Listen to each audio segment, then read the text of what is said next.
here in about 2 minutes. So if we have any guests that want to join our link, they're able to. And then right at 9 o'clock, right before 9 o'clock, I will start recording. And Mr. Chairman, that would give you the okay to begin at 9 o'clock. Sounds good, David. Look forward to it. All right. Good morning, everyone. Good morning. Morning. Good morning. How you doing, Skeena? How you doing? Good. Everything well? As well it can be.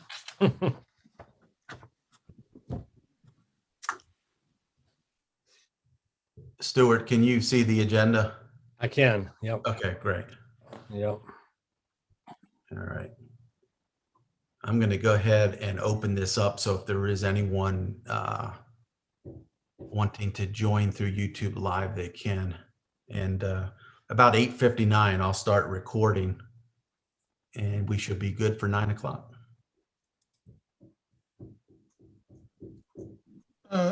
David, Catherine will need to be able to share a screen. And, Yes, sir. Any panelist can share a screen. okay, great. Yep.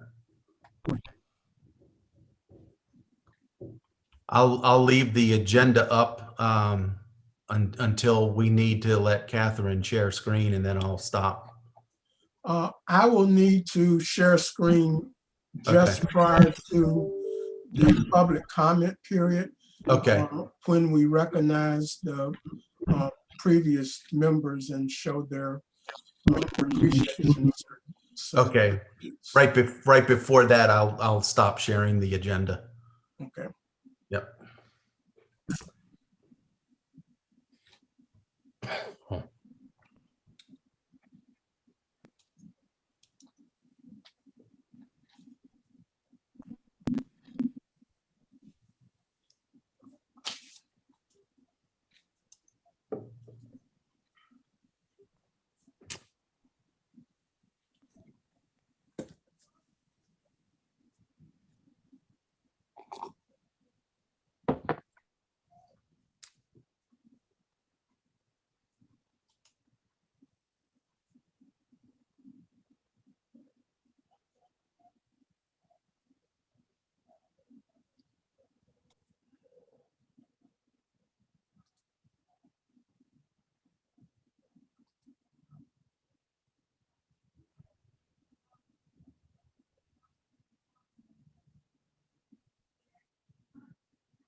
It's 8:59. I'm going to go ahead and start recording. So, Mr. Chairman, if you can give me about 30 seconds, we'll be good to begin. All right. Sounds good, David. Thank you. You bet.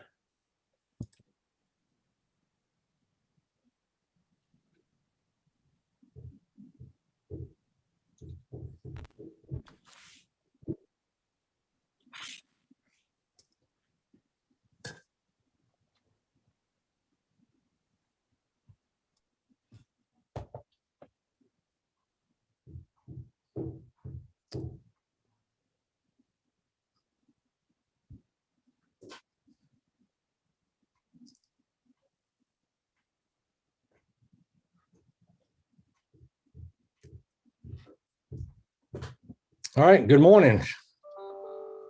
Good morning.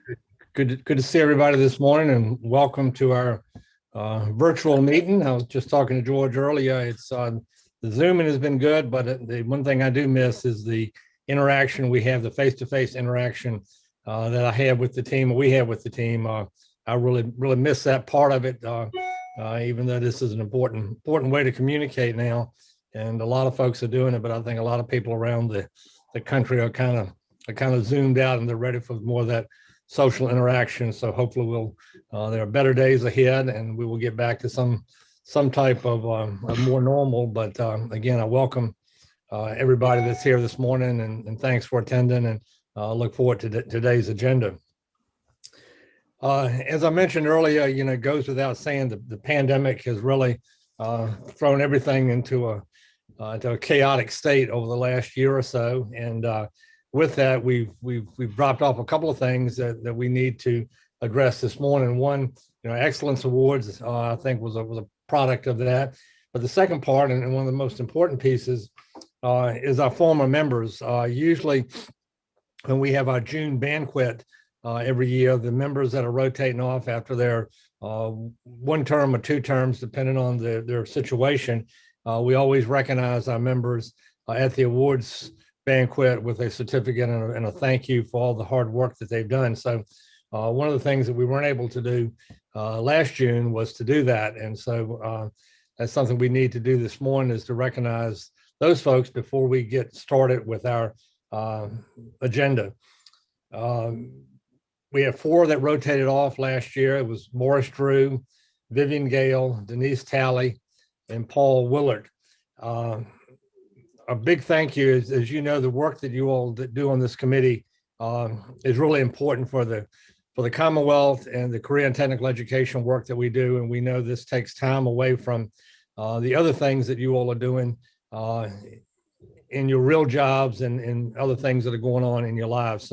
So from my perspective, I really appreciate the work that you folks do on this team, dedicating your time and your resources and your contacts to help and promote career and technical education. So with that, George, is Morris and Vivian and Denise and Paul on? Mr. Chair, I do not see them at this point, but we have been in contact with them, and they will probably be joining us at some point this morning. Okay. But to move forward with the agenda, we do have a certificate of appreciation that will be provided to each of them. 3 of the 4 served 2 terms, including Morris Drew, and the certificate reads, the CTE Advisory Committee was established by the Board of Education to provide guidance and recommendations for the delivery of high quality career and technical education programs and services throughout the Commonwealth.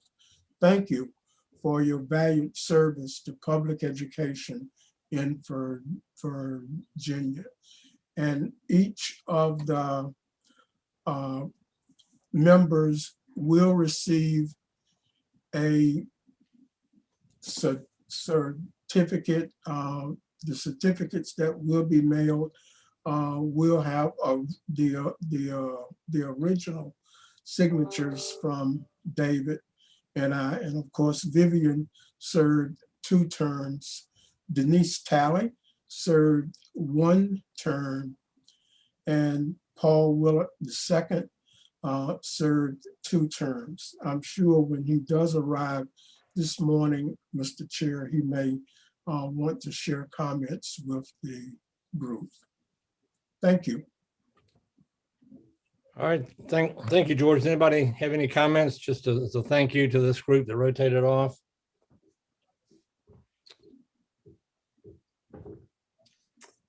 I would, All right, thank you. Sorry, somebody. I would certainly share the enthusiasm that Paul Willard brought to the group and the insightful information at various meetings pertaining to military opportunities, as well as contributions from all 4. Yeah, the really interesting thing about this group, we come from different sectors with different perspectives, but I think one of the common threads that runs through all of us, as well as our former members, is the importance of career and technical education. If you hear some banging in the background, I'm having a workshop built out here, and I talked to these folks about career and technical education. And they all expressed to me from all the trades that I'm working with out there, all the issues that they're having finding people to do the job, young people to come into the building trades, the construction, the plumbing, the electrical, concrete work across the board.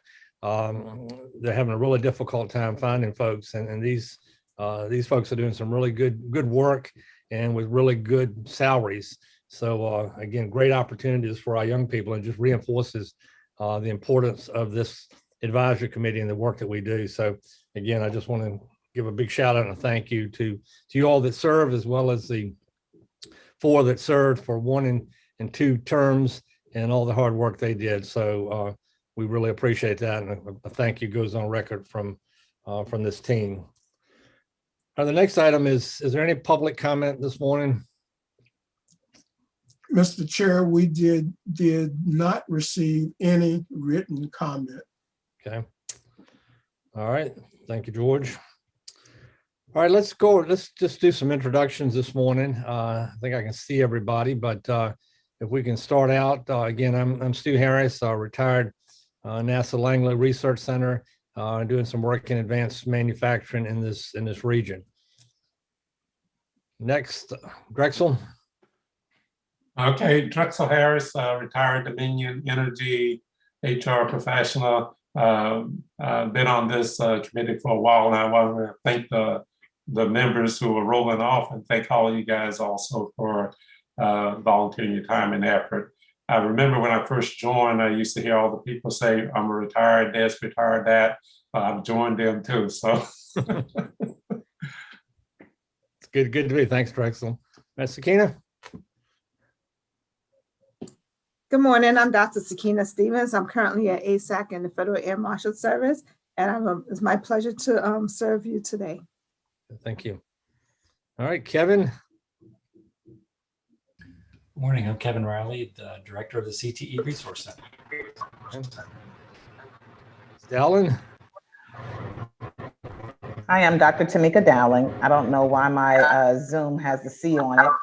I use Zoom every day, all day, and I've never seen that. So the C threw me off to make. I said, what? Yeah, it threw me off too. I logged out and came back in. It was like, and I went into my profile and I don't have a C there. So I don't know, Zoom is playing mind games on me today. So anyway, I am professor over at UVA and the School of Nursing. I'm serving my 2nd term. I think I came in with Drexel, might have been here before. I know you were in the room before I got there, and then I came on, and I, like him, you see people come and go, but it's been great. I mean, it's a wonderful opportunity to serve on this board with everybody, learning so much about the different industries, and I am so glad to be here.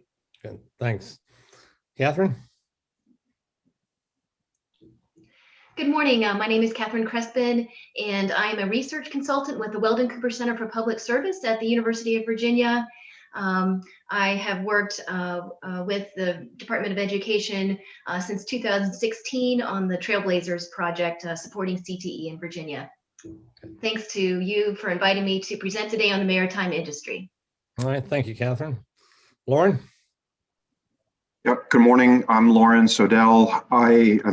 The thing that I've retired from is I was the operations site director for Rolls-Royce down in Prince George County, and now I support advanced manufacturing education for the CCAM Research Center, and I'm also on the faculty of the College of Engineering at Virginia State University in Petersburg. Thank you, Lauren. Christina? Good morning, Christina Clark.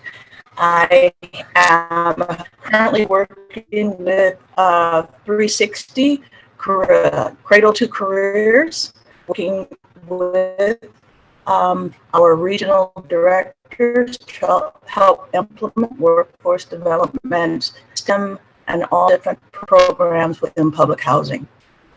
All right, thank you. All right, Mr. Avery. Good morning. My name is Sean Avery. I'm the president of the Hampton Roads Workforce Council. We're the regional workforce development organization for Hampton Roads. All right. Thanks for having me. Thanks, Sean. Good to see you. Sean lives about 3 miles from me, but the only time I see him is on these Zoom meetings. So, good to have you on, Sean. Good to see you, Steve. Suzanne? You're muted. You're still muted. Myself. Good morning, everyone. My name is Suzanne Malloy Parker. I am I've got that retired thing going on too.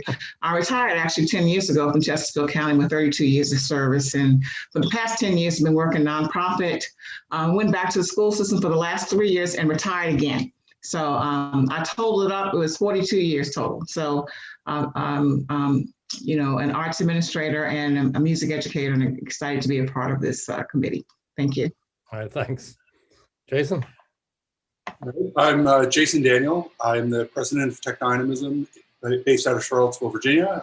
And we are the proud software partner of Network to Work, which hopefully some of you guys have heard about. Thank you, Jason. Brenda? Good morning. I'm Brenda Long, and I'm in one of these retiring things too. I counted it the other day, over 45 years working with career and technical education, from a classroom teacher to an administrator in Stafford County and Tazewell County school systems. So now I work part-time as executive director for the Virginia Association for Career and Technical Education. And I just want to thank this committee for everything they do. I have probably been on this committee longer than maybe even George Wilcox. So that's a pretty long time. Thanks, Brenda. Marcia? Good morning. My name is Marcia Lopez, and I'm a teacher and a coach at Franklin County High School in Rocky Mount. And I want to echo what Stuart said. I really miss meeting in person, and I've really enjoyed being on the committee. But I do not miss y'all's Richmond traffic at all. And so that's the only advantage of Zooming. But I teach in the business department, and I teach Teachers for Tomorrow for students that want to be teachers. Thank you, Marcia. Sharon? Good morning, everyone. My name is Sharon Fleinmeier, and I'm with the, I work with the Virginia Department of Transportation, and it's great to see everybody this morning. Like everyone, I miss that personal contact, but Zoom works for a short period of time here. But anyway, still glad to be part of the committee, and again, just great to see everyone. Thanks, Sharon. All right, Sharon Acuff, did I miss you? Good morning. I am just the person that helps to put these productions on with the help of the VDOE media staff at the Department of Education. So thanks for letting me listen in. Well, thanks, Sharon, for all you do. Kevin?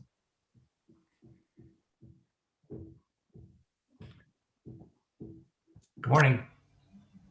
Good morning, Kevin.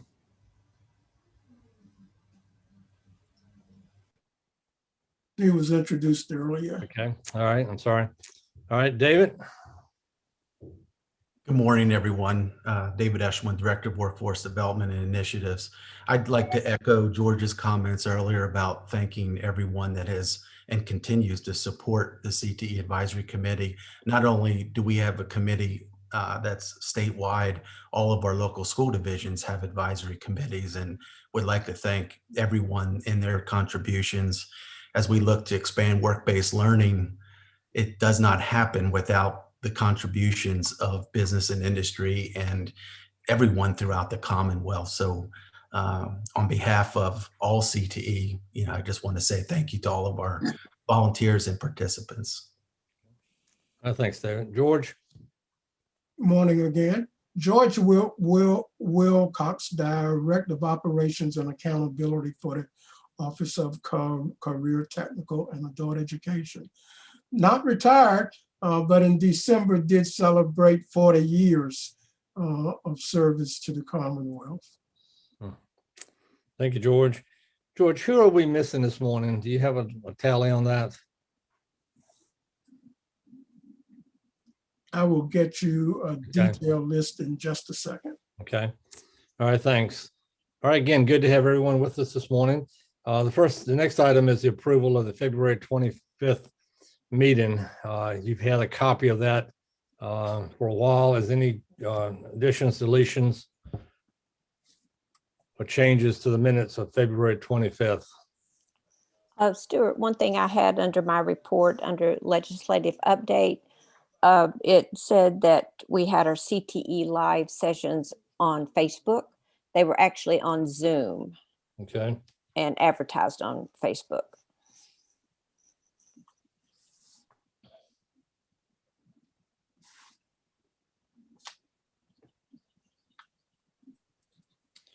All right. Anything else? Thanks, Brenda.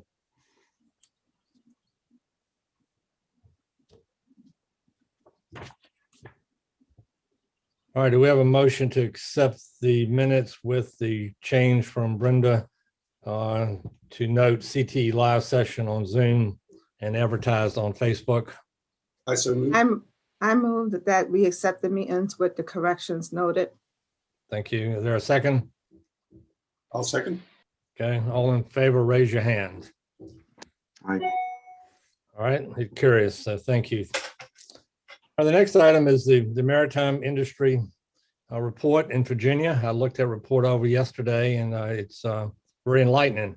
A lot of good data in that report. And Catherine, if you would step up, we're ready to go. Thank you, Mr. Chairman. And again, I thank the committee for inviting me here today to present this information to you. I'm going to share my screen.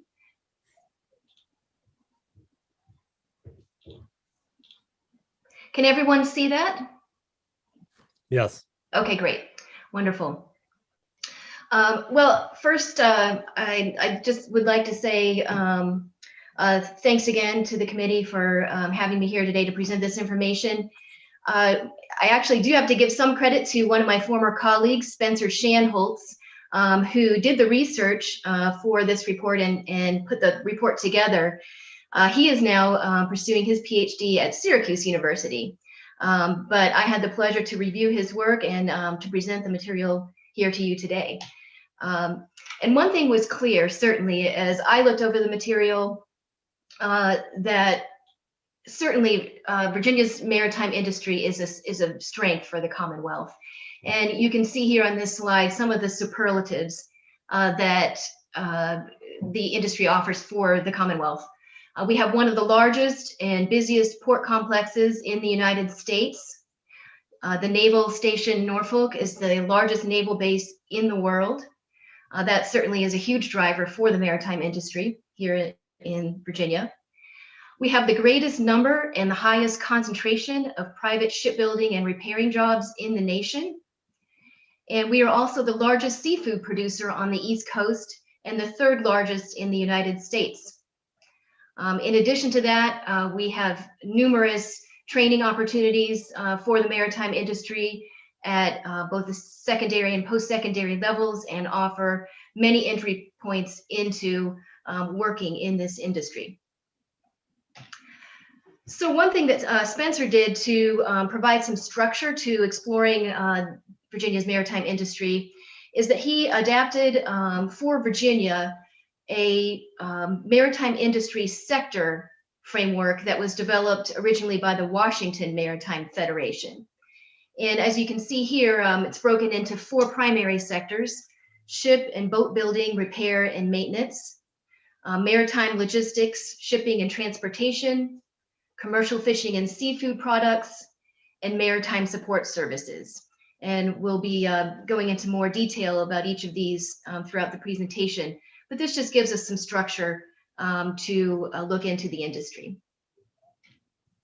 So we'll begin with the ship and boat building, repair, and maintenance sector.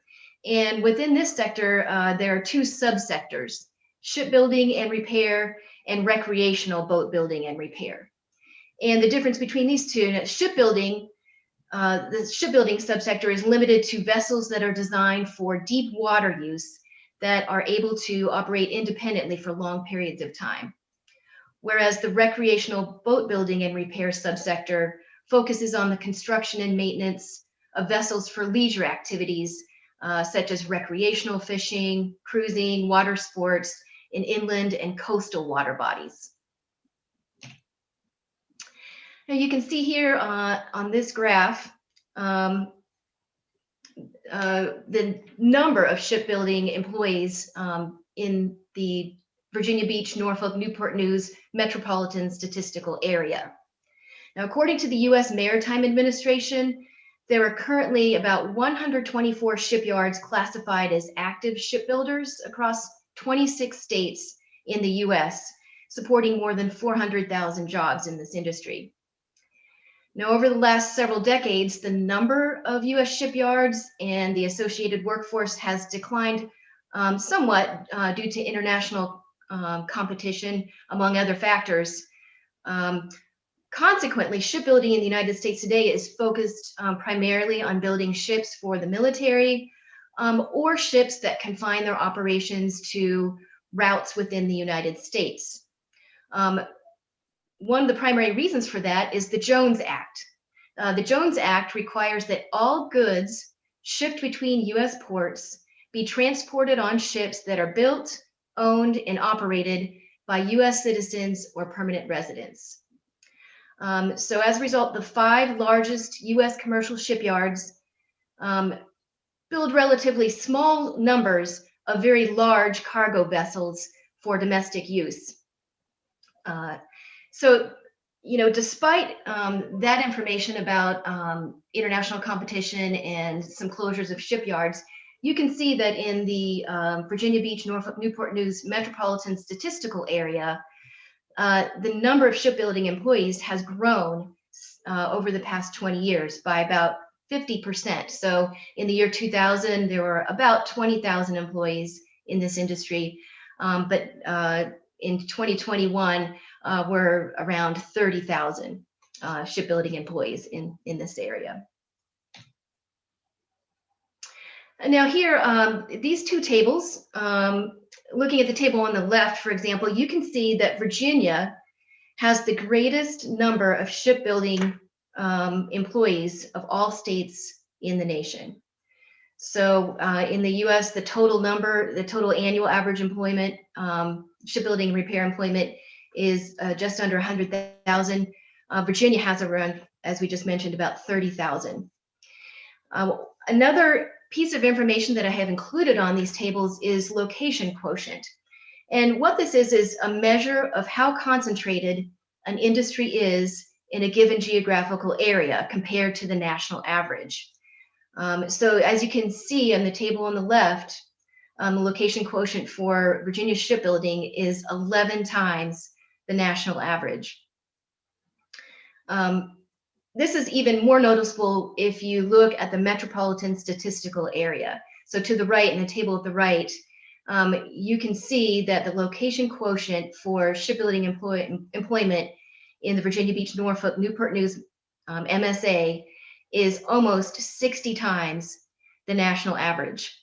And the reason why this is important is, you know, in addition to serving as a catalyst for development of employment and supply chain hubs, this brings in outside dollars into the Commonwealth. So if you think about money flow in simplistic terms, you know, in some cases you have Virginians producing goods and services for other Virginians, and money circulates within the state.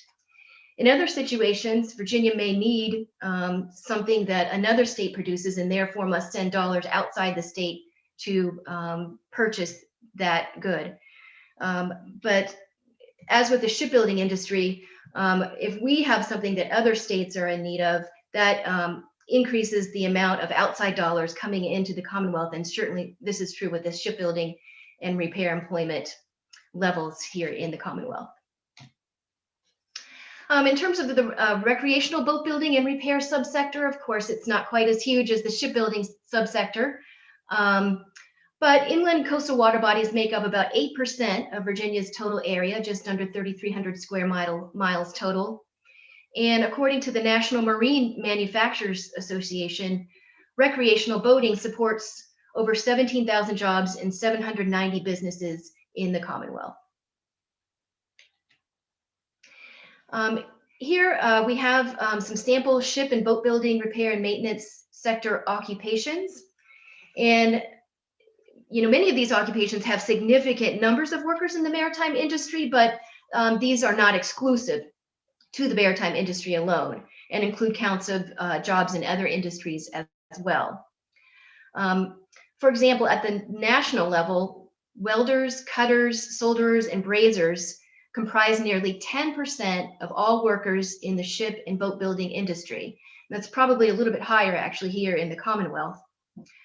You can see that in the Commonwealth, there were about 9,255 positions in 2018, and that is expected to expand by 5% over the next 10 years. Additionally, over 10% of all riggers at the national level work in the ship and boat building industry as well.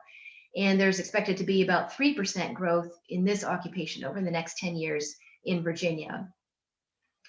You can see too, there are other occupations involved in this work. Electricians for transportation equipment, that occupation is expected to expand by 3% over the next 10 years. And in the recreational boat building, repair and maintenance subsector, motorboat mechanics and service technicians, that occupation is expected to expand by 4%, although of course it's a little bit smaller number of people that we're talking about in that occupation. Now moving on to the next sector, the maritime logistics, shipping and transportation sector. This includes establishments that provide water transportation for cargo, warehouse facilities, and specialized logistics and shipping services. The port and harbor operations subsector includes marine cargo handling, warehousing and storage, and navigational services to shippers.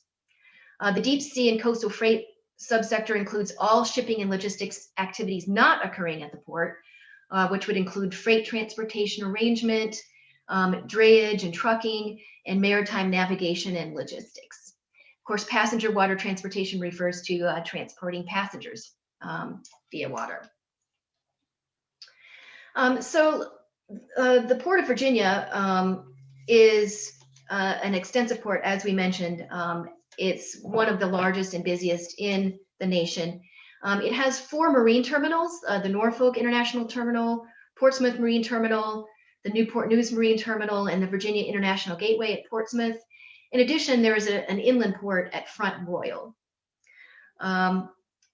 There's also a marine terminal at Richmond, and this is owned by the city of Richmond.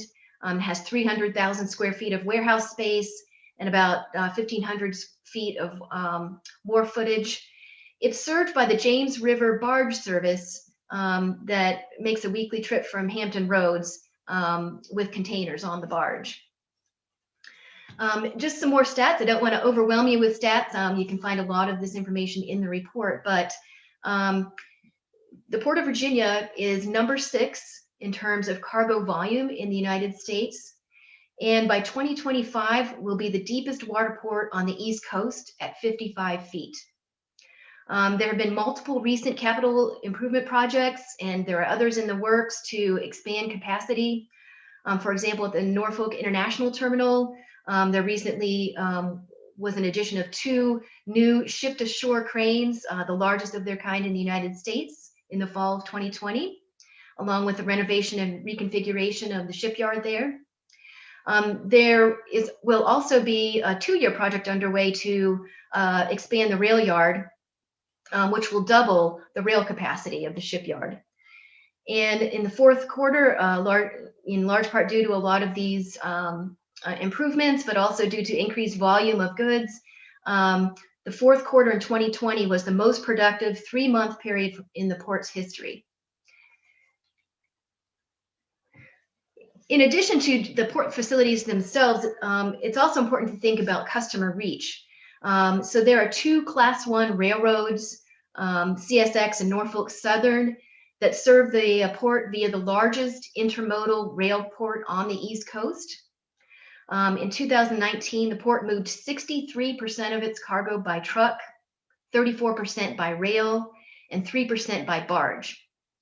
It's a 2 days drive from 75% of the United States population, and it moves this cargo on the 3rd largest state-maintained transportation network in the United States. So here on this slide, you can see the number of annual ship calls from 2009 to 2020. And the graph shows that there have been fewer ship calls recently, but it's important to point out that as you can see from the graphs on this slide, the overall volume has increased during the same period of time. So what this essentially means is we're having fewer but larger ships with more cargo coming into the port. It's also worth mentioning the Coastal Virginia Offshore Wind project that Dominion Energy is undertaking. This is located 27 miles off the coast of Virginia Beach, and eventually we'll be able to power up to 660,000 Virginia homes per year when completed. It's projected to create over 1,000 new clean energy jobs and serve as a catalyst for the development of new wind industry supply chain hub in the Hampton Roads area. And of course, you may be wondering, well, this is the energy sector, but they have a lot of heavy equipment that will be moving, that will need to move through port facilities. So, for example, the wind energy company Ørsted will pay the Port of Virginia about $13 million to stage heavy equipment at the Portsmouth Marine Terminal, which will also be upgraded to accommodate this heavy equipment. So it does have an impact on the ports. You can see here some of the top 10 commodities by volume that moved through the Port of Virginia in 2019. Quite a mix in terms of exports.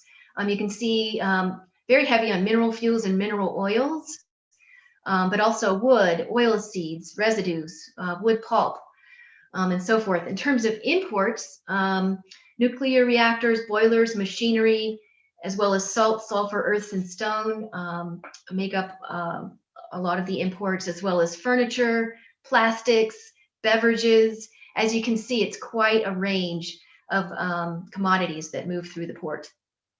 In terms of the top 10 trading partners by volume,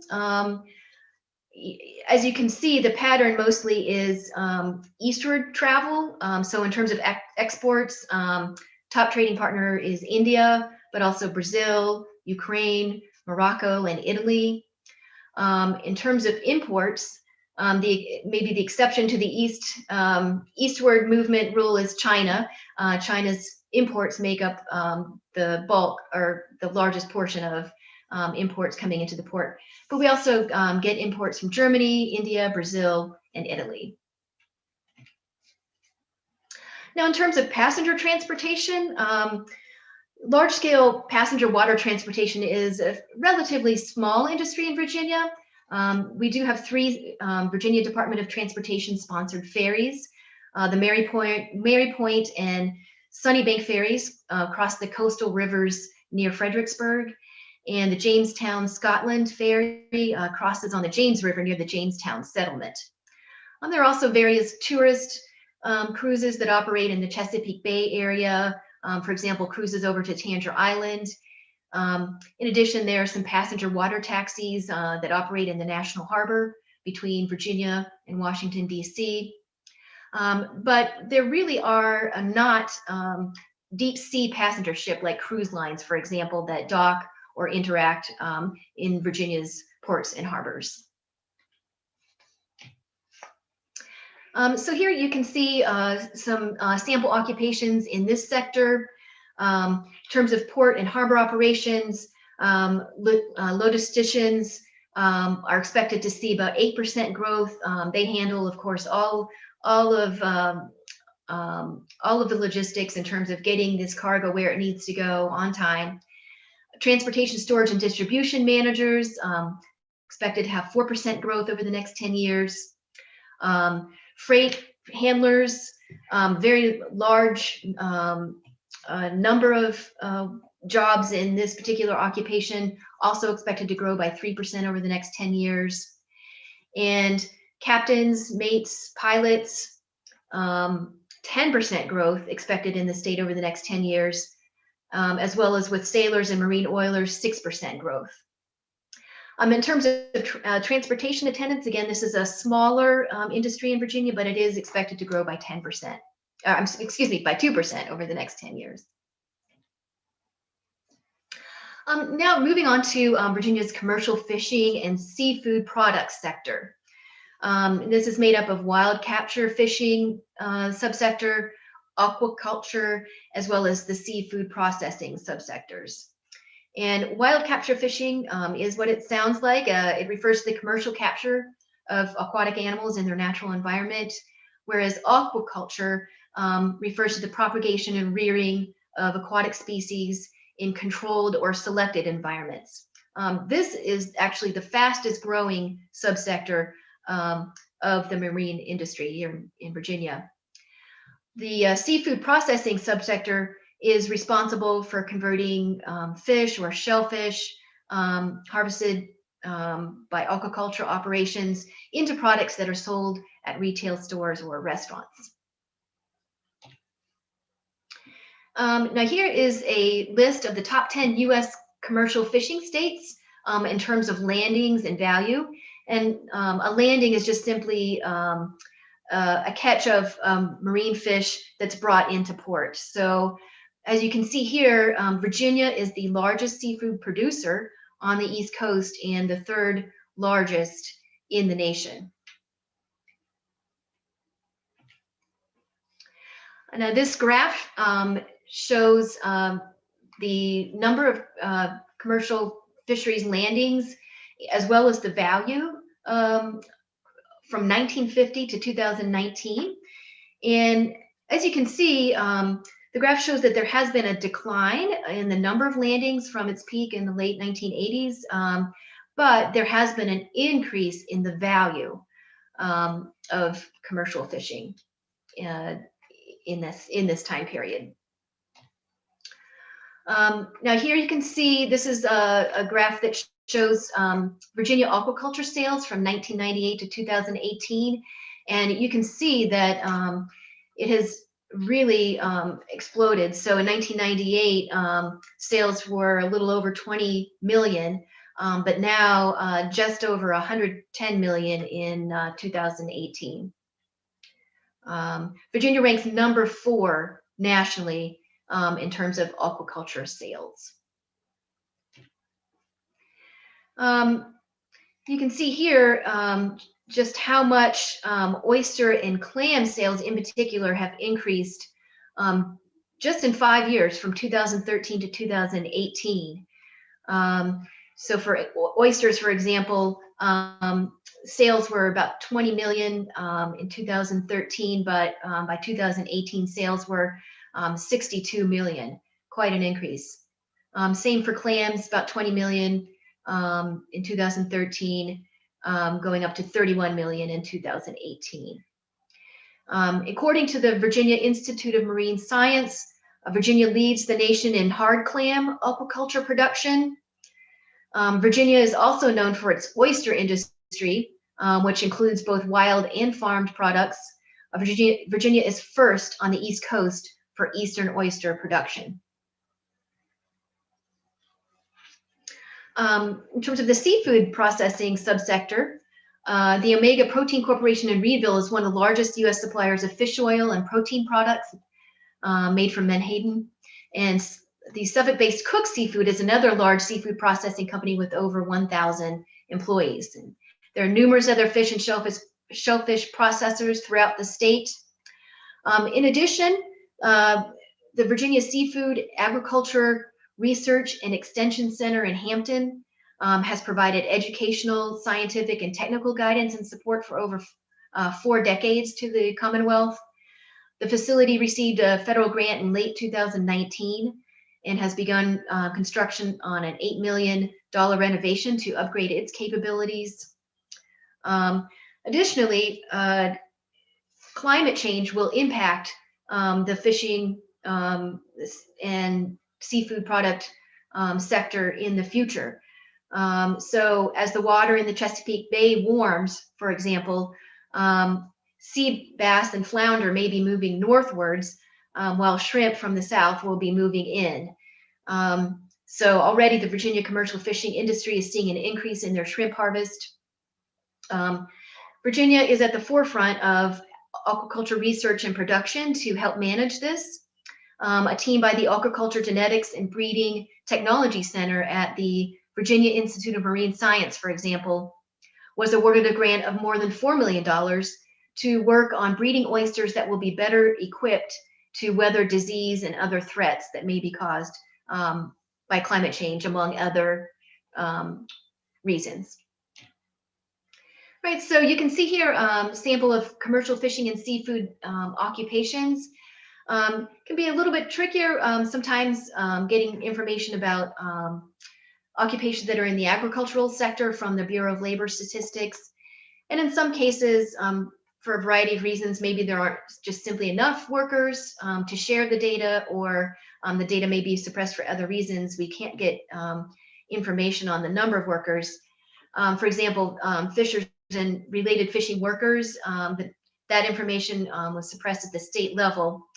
But according to the Virginia Seafood and Marine Products Board, there are about approximately 6,000 Virginians working on the water, including about 2,800 licensed watermen and their mates and helpers. So that fills in a little bit of information there. We do see that farmers, ranchers, and other agricultural managers are expected to see a slight decline over the next 10 years. But again, this includes occupations that are outside the marine industry. Same is true for meat, poultry, and fish cutters and trimmers, expected to see about a 2% decline over the next 10 years, perhaps in some part due to automation. And our last sector that we'll be taking a look at today is the maritime support services sector.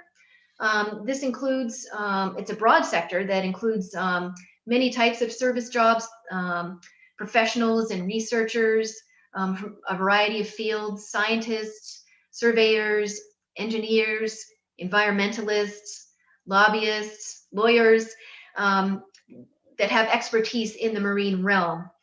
And these professionals just make sure that the three other sectors are operating successfully and sustainably. Naval architecture and marine engineers and work as a team of designers to design, develop, and evaluate the operation of marine vessels and ship machinery and related equipment. Geotechnical, environment, and ocean scientists support the sustainability of maritime communities by monitoring and assessing coastal resources and ensuring energy security. And additionally, there are other professional services associated with the maritime industry, including facilitation of associated businesses, ensuring safety at sea, enforcing law, and advocating for the protection of maritime habitats. Here you can see a sample of some of the occupations that I just outlined. You can see especially marine engineers and naval architects are expected to see extensive growth over the next 10 years in the Commonwealth, growing by about 16%. In addition, atmospheric and space scientists will see about 12% growth, although it's a smaller occupation. And you can also see that public relations specialists, for example, of course, not all of these are in the maritime industry, but they do valuable work that support the maritime industry, and their occupation is expected to grow by 8% over the next 10 years in Virginia. Of course, all of this great work would not be able to take place if we didn't have a workforce to do it. So Virginia has a number of great opportunities in terms of maritime workforce training, again, at both the secondary and post-secondary levels. Virginia CTE courses that relate to the maritime industry include fisheries and wildlife management, ecology and environmental management, sustainability and renewable technologies, geospatial technology, building trades, building management, welding is a huge one for shipbuilding. So you can see a number of Virginia CTE courses prepare students for work in this industry. In addition, there are many different industry training programs. The Northern Neck Technical Center has a STEM Academy for Agriculture and Maritime Studies, for example. The Apprentice School of Newport News for shipbuilding, Virginia Institute of Marine Science, the Marine Science Governor's School, which is a 4-week program, the Hampton High School Maritime Academy and the Mid-Atlantic Maritime Academy in Norfolk, as well as the Digital Shipbuilding Workforce Program at Old Dominion University and the William and Mary School of Marine Science. So numerous training programs throughout the state. So just to kind of summarize, this industry is a huge strength for Virginia. It's clear. In the future, we will sustain military operations, will continue to be a driver of this industry in the Commonwealth. As I mentioned, there will continue to be port expansion and improvement, ongoing development of maritime-related employment and supply chain hubs, especially in the Virginia Beach, Norfolk, Newport News metropolitan statistical area. We are at the forefront of aquaculture research and production to help adapt the commercial fishing industry to climate change, for example. And again, there's a multitude of training opportunities and industry workforce entry points for workers in the Commonwealth. So at this time, I'd like to see if any of you have any questions for me about the maritime industry or would like to add any comments. Thank you so much.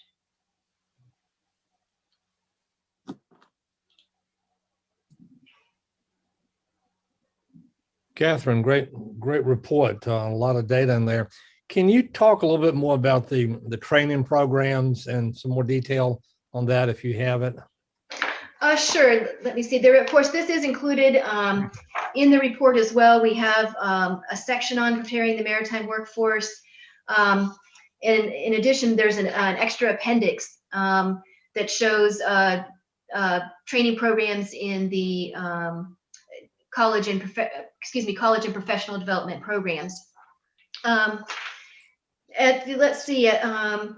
Is there any particular aspect of the training programs that you'd like to hear? Well, I think, you know, the piece that we always talk about are the pipeline programs. How do you get folks interested in these careers, and how do you get young people, particularly at the high school level, thinking about these things? I know you mentioned the Maritime Academy in Hampton with the programs they're doing is a good start, but what else around the state are we doing, and what's the strategy for that?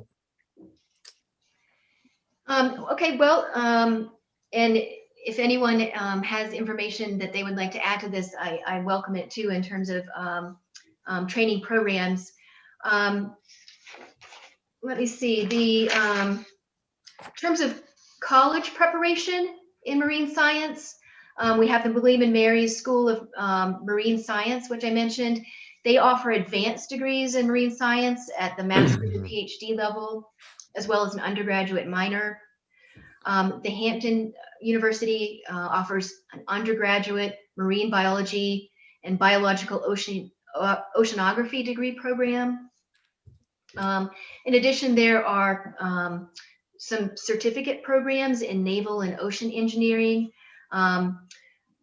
Virginia Tech offers an undergraduate and graduate degree programs in ocean engineering.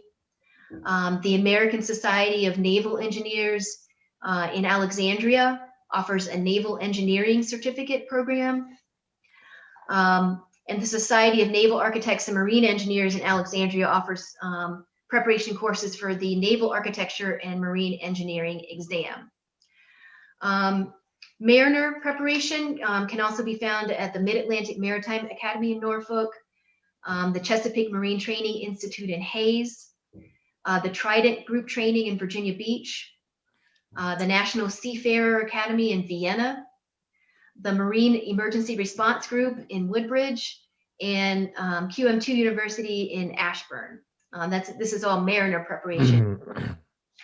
Mr. Chair, if I could, Paul Willett joined us, and he now only has a couple of minutes. And if we could give him a salute and ask him if he had anything he wanted to say as he travels, and we will return to an engaging discussion on maritime. Okay, thanks, George. All right, Paul, good to hear you. Good to see you. I know you're probably, looks like you're driving now, but just want to thank you for all your hard work. We really appreciated your comments at our meetings and your insight, and we thank you very much for your service. You want to share any comments with us, Paul? Your volume's not on, Paul.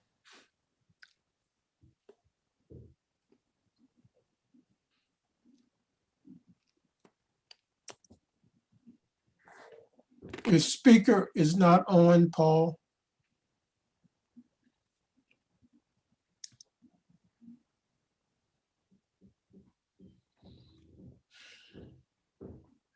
Paul, I think you're still muted. Your mic is muted.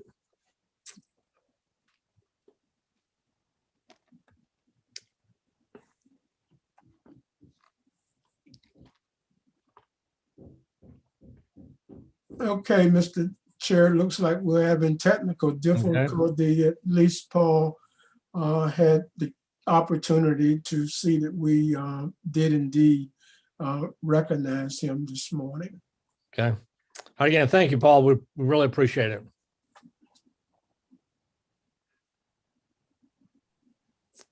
All right, back to Catherine. Any more questions? I'll just add a few more pieces of information about career and technical programs in Virginia related to the maritime industry. Wanted to talk a little bit more about the digital shipbuilding workforce program at Old Dominion University. It will provide or does provide courses in a laboratory to train workers for the new digital manufacturing environment in the shipbuilding industry. This is a Go Virginia funded workforce program that hopes to train approximately 8,500 workers for careers in the industry. The Apprentice School of Newport News Shipbuilding provides 4- and 5-year apprenticeship programs for students interested in shipbuilding careers. These programs have produced over 9,000 graduates who are trained to provide operational support to Newport News Shipbuilding. Additionally, Tidewater Community College in Norfolk offers maritime logistics education and technical training. They offer associate degrees in maritime logistics and maritime technologies, as well as career studies certificates in marine diesel, electrical, mechanical, gasoline engine, pipe fitter, and machinist. Additionally, the Advanced Technology Institute in Virginia Beach offers an associate degree, diploma program, and certification program in maritime welding. So these are some examples, as you can see, extensive examples of training programs in Virginia for the maritime industry. This is Christina. I just have a quick question.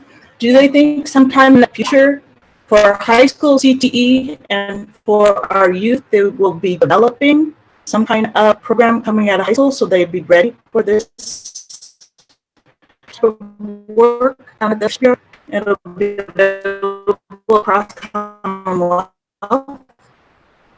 Address that question. It seems like the gap between Richmond and DC both probably benefit from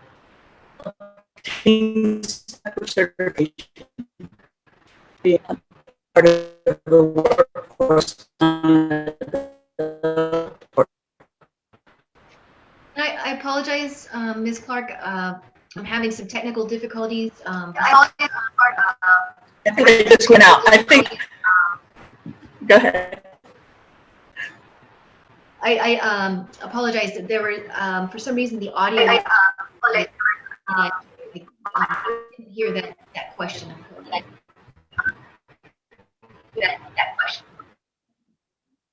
This is Drexel. Yeah, it was kind of hard hearing Christina. I can't hear her at all now. Can you guys hear me okay? Yeah. Yes. Okay. So I would say partly, so she's talking, but high school. Okay. Okay. I was saying with the CTE program, I think like with the welding program, most of the CTE programs have a welding program, and that is definitely going to be a feeder to some of the shipbuilding part of it and repair that you mentioned also, Catherine. So that's there. And then just in general, most employers, they're going to train folks on what they need to do for them, but they need to have the fundamentals. They need to have going through the CTE programs and having the soft skills and all that. So the way you described it, Catherine, it kind of covers a whole gamut, everything from, the orchestra work to the engineers to whatever. So I think if someone took a minute or two, they can probably map a lot of the CTE programs to the careers that are going to be available, that are available. And this industry, I didn't realize it had such an impact on the economy of Virginia or on the country, but it seemed like it's a prime area that if we don't have specific programs for the jobs and the growth that we expect, then that's something that someone should look at. But I think we're positioned pretty well. I think as long as we continue to promote CTE, as long as the students go in and get the certification, the companies will take it from there and train them on what they need them to do. That's just my thought. I think Drexel made some excellent comments, and I would just like to add, first of all, Catherine, thank you for the report. Outstanding work from you and your team once again. Very informative. What stood out to me was the number of positions in the logistics field in that area. And, that is, to me, an area that I think we do need to continue to look at. I can speak to that in some cases, it's a difficult area to explain to students exactly what logistics is, even though logistics, we all know, is all around us, everything that we do. If you're looking at purchasing a song in iTunes, you're going to go through SAP software in the background, and it's logistics, getting something from one place to another. So working closely with business and industry that have those types of positions in logistics, I think is going to be something that's important for us moving forward. Just looking at the available jobs and working closely with business industry to help communicate with families and students exactly what those jobs are and what you do, and building out that pipeline. That really stood out to me. I just wanted to say thank you for the report. Outstanding work. Catherine, go ahead. Oh, okay. No. Catherine, again, Sean Avery with the Hampton Roads Workforce Council, and great reporting. Clearly, maritime is very important to our region down here, as demonstrated. I just wanted to let the group know that here at the Workforce Council, we've actually set up a talent division that's solely for looking at the maritime industry, and that's across the board. Career and technical education is a huge part of that, but it goes into the whole pathways. New Horizons is doing some great things, convening the schools down here in Hampton Roads to talk about the various pathways that are going on in the maritime industry, and so they could probably be a good resource because it is going across down here. We've got the bridge tunnels coming, we've got the offshore wind, we've got the maritime shipbuilding, ship repair. It's all becoming. We don't want them to be stealing from each other. So what we're doing is really trying to set pathways in place so that we're growing as these industries are growing. So I would say Newport News, Hampton, Virginia Beach, they're really taking this to heart in their CTE programs with New Horizons as well. So, but great report. Really enjoyed it. Thank you. Good morning, Catherine. This is Dr. Stevens. I have two questions. One, there was a tremendous growth in 2018 with the aquaculture sales. What prompted that increase? And two, what is being done to advertise these programs to Northern Virginia? It's great that you live in the 757 area, but what happened to you in Northern Virginia? How do you learn about these programs and to basically, get people interested into this program so they could enroll in these programs? Great question. Thank you. I may have to do more research on that first question for you and get back to you in terms of what is driving the increase in the aquaculture sales. Part of it is just an increase in value. So I think one of the graphs showed that even though there was a decrease in the number of landings, for example, the value of those landings is going up.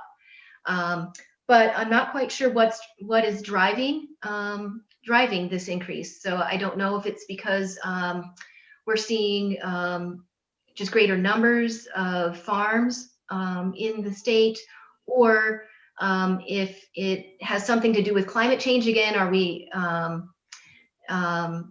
is it a result of climate change that this value is increasing? That maybe we're having more of one aquaculture species, for example, thriving as conditions change. But I will perform that research and get back to the committee on the answer to that question, because I don't have it. And I think actually for the second question, in terms of the Northern Virginia area, again, I'm not quite sure, and I'm not sure I'm the best person as a researcher instead of an educator to answer that. If anyone has any thoughts on that, I welcome those thoughts. One of the primary reasons that this research was requested is in follow-up to an inquiry from a member of the Board of Education pertaining to should there be a maritime cluster. And clearly, in order to begin to respond to that, we need to do research and determine what is available, what the current state of this occupational area is. This report is being presented to the CTE Advisory Committee, an arm of the state board, as a first step in conducting research around the state board members' inquiry. So there will be other work done in this space. Thank you for that response. But certainly, as Drexel pointed out, and just to point to welding, there are a number of courses offered throughout the state that are actually associated with not just the maritime industry, but other sectors.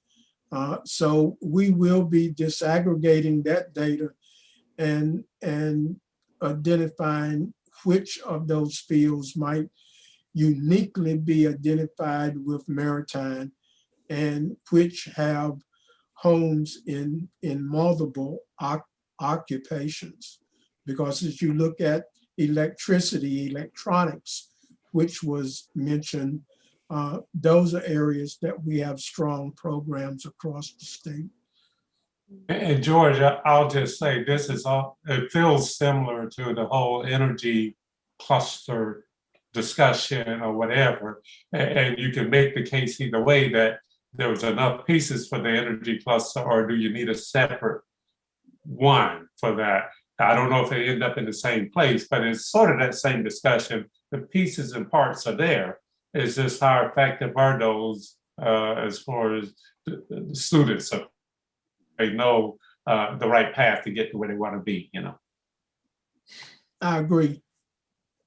Catherine, it's Lauren Sodell. I have a question. First, like everyone, I think I certainly appreciate the quality and the depth of the report here. To the secondary and the post-secondary programs that you mentioned, what do you see, or what has been identified, if anything, in terms of gaps, either capabilities or capacities in programs to satisfy both the current needs as you see them and perhaps emerging or anticipated needs of the industries as you laid them out, that we should be addressing with either CTE programs across the state, from the 757 up to Northern Virginia and all the way out to Southwest Virginia, or in terms of the post-secondary programs? Thank you. That's an excellent question. And again, as George mentioned, this is something examining the gaps that exist that I think that we'll need to investigate further with further research. But One thing that we are planning to do as part of the Trailblazers program this year is to set up a dashboard or a tool that will examine the relationship between CTE programs offered and regional labor market need, and to explore where exactly across the board we see these gaps between training programs and regional labor market demand for jobs. So this certainly will be part of that research, and we hope to make that information then more easily accessible to numerous stakeholders to answer that question. Thank you. Thank you.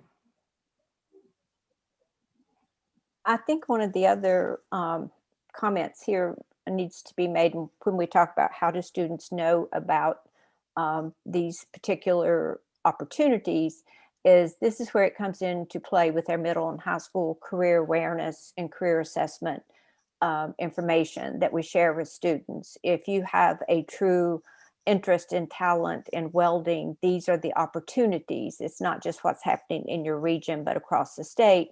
So that gives students from any area code, zip code area to know that there are opportunities everywhere for that particular skill set. So Catherine, thank you for this great report and the data. So we see where, as been mentioned by Drexel and others, that there are several different pathways that one could take, but yet they still could end up in doing something in the maritime industry. So, but the biggest thing is we need to add this sort of information to our career awareness, career exploration opportunities that we share with our middle school students, especially, and on into high school as well.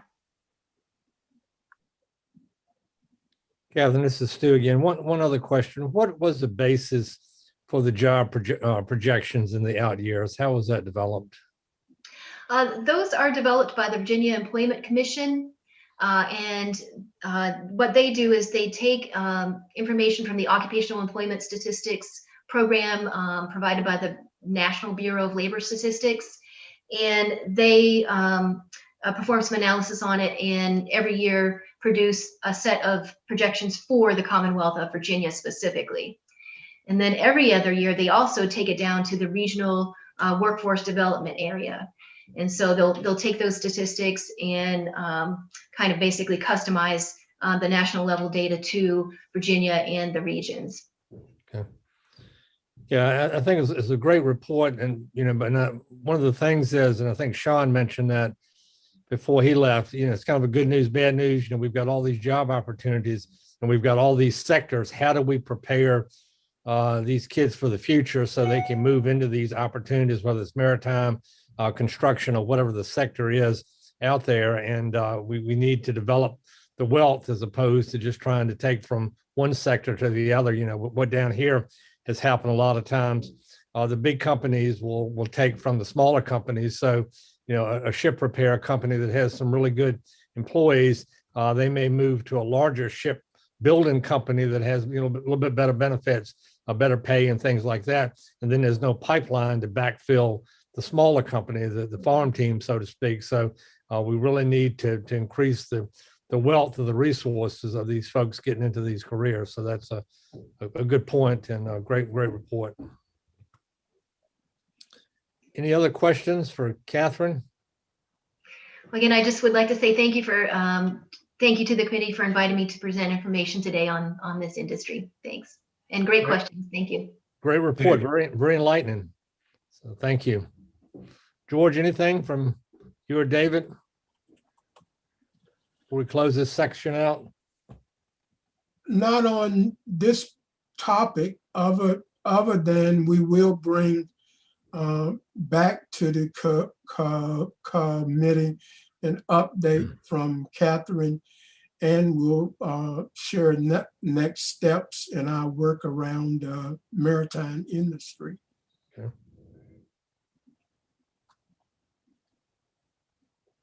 All right, well, thank you, Catherine. We really appreciate it. Great job, great report. Thank you. Thank you. Appreciate it. All right, our next agenda item is our roundtable. And during this roundtable, we just talk a little bit about what's going on in our region, items of interest, things that you all are doing that you would want to share with the team. So we'll start off with Dr. Stevens. Good morning again.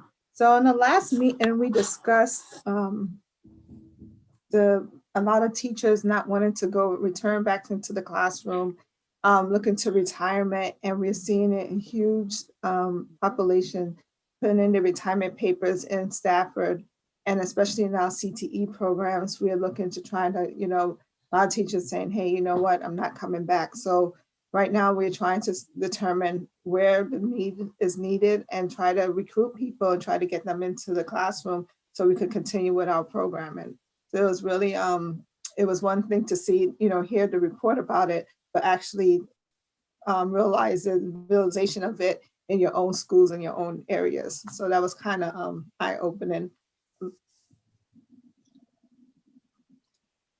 Thank you. All right, Lauren. Yeah, a couple of things going on in the South Side region. The Workforce Readiness Initiative that's being led by Dinwiddie with several of the different school divisions in the area has just completed a reverse career fair. I don't yet have the statistics on how many companies and students have participated in that, but essentially students were able to be interviewed by a variety of different employers that they were matched with through the Workforce Ready SEAL program that's been developed down there. So a lot of energy around that. Petersburg School is continuing to move forward with their Diploma Plus initiative, recognizing different credentials that are of need to CTE students and all students really from a variety of industries. And just quickly an update on the FAME program that I spoke about last time. We continue to move forward with the employers. Tomorrow, I'm actually hosting a mock interview session for a half dozen students who have expressed interest in being interviewed by the area employers for those 17 spots that we have available. So we've got a variety of the CTE advisory committee members from Petersburg are going to be participating in those mock interviews with anticipation of the real interviews coming up sometime in the middle of May for those positions. So that continues to move forward. And we're working with a variety of other school divisions around the area, essentially to get them to that same level of readiness for those interviews. That's it. Great. Yeah, those mock interviews are really productive. I've done several of those in the past with some of our school divisions, and it really helps. I think the young folks come in and really do a good job with that. So that's a great opportunity for them. What I can share is I've prepared essentially a work pack that I'm distributing to different school divisions around our area. It helps students prepare an entry-level resume, and it also helps them with some of the basic interview skills. And any counselors, administrators, CTE advisory committees around the state are welcome to use that to help prepare students for entry positions in any number of industries. Okay. So I'll share that, George, through yourself. All right, thank you, Lauren. All right, Drexel. Okay, not much to report, Dr. Stevens. I just want to say with the retirement, there's a silver liner in everything. And I think if we can figure out how to do it, a lot of the folks retiring from some of these fields in industry could be great resources for your CTE program. I just don't know how we get past that, credentialing or certification or whatever. But there are a lot of folks out there who are not ready to, I'm old to, so I can say not ready to be willed off and to obscurity. that do have skills that they can, that may be able to be tapped into for the CTE program. I know that's a big, well, I've talked about it for years, and it's just how you crack that nut so that you can tap into that workforce. People who have time, who's not looking for the money, who want to give and translate some of their skills. So I don't know how we get there, but that is a population. So maybe that'll help. I appreciate that. I think what pushed people, to say, hey, I need to leave right now, it was COVID and the virtual environment. And a lot of teachers felt like this is not what they came into teaching for. This is not what they want. And hopefully, schools, Stafford County is going to return to school 4 days a week next week. So I'm hoping with the change and eventually in the fall, things will get back to normal and, give people pause for a second, second thought, well, maybe, things are different. But I think COVID really drove a lot of people to realize that, what, this is not for me, or, this is not what I want them to be doing. But I'll definitely, keep those populations in mind because we do need them. Okay. And even before COVID, one of the biggest complaints that I heard from CTE directors or schools is not having the people with the qualification, the skills to help teach some of that. So just a thought. As far as me, trying to settle into retirement, but recently, kind of in this same effort, joined the board of directors for Goodwill of Central Virginia, or whatever they call it. And so that's keeping me busy, keeping my hands on the pulse of workforce development. And so I'm looking forward to having Goodwill be a part of the workforce solution here as we move forward. So other than that, that's all I have.